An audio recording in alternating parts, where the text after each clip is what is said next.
நான் பார்த்துக்கிட்டு இருந்த வேலை எனக்கு போயிடுச்சு மேட்ஸ். கேப் இல்லாமல் வீடியோ போடுங்க, டெய்லி வீடியோ போடுங்க அப்படிலாம் வந்துட்டு டிஎம் பண்ணுறீங்க, மெசேஜ் பண்ணுறீங்க, கமெண்ட் பண்ணுறீங்க. அது இவ்வளோ நாள் என்னால் முடியாமல் இருந்தது. ஆனால் இனிமேல் எனக்கு full time code and crack மட்டும்தான்.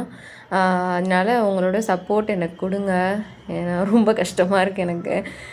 இப்போ வந்துட்டு நான் என்ன தான் ஒரு சம்மில் வந்துட்டு ஒரு கான்செப்டில் வந்துட்டு ட்ரெடிஷ்னல் மெத்தட் இருந்தாலும் நான் வந்துட்டு அதை எப்படி ஈஸியாக சால்வ் பண்ணுறது, பேங்க் எக்ஸாம் பொறுத்தவரை ஃபாஸ்ட்டாக சால்வ் பண்ணணும், அதுக்கு எப்படி ஈஸியாக சால்வ் பண்ணுறது அப்படின்றத நான் தேடி தேடி உங்களுக்கு கலெக்ட் பண்ணி நான் கன்சால்டேட் பண்ணி கொடுத்துட்ருக்கேன். நான் அதுக்கு எனக்கு உங்களோட சப்போர்ட் கண்டிப்பாக வேணுமே. ஓகே, சப்ஸ்கிரைப் பண்ணாதவங்க சப்ஸ்கிரைப் பண்ணிக்கோங்க. இனிமேல் அடுத்தடுத்த வீடியோவில் நம்ம ரெகுலராக பார்ப்போம். ஓகேவா? அடுத்த வீடியோவில் பார்ப்போம். பை.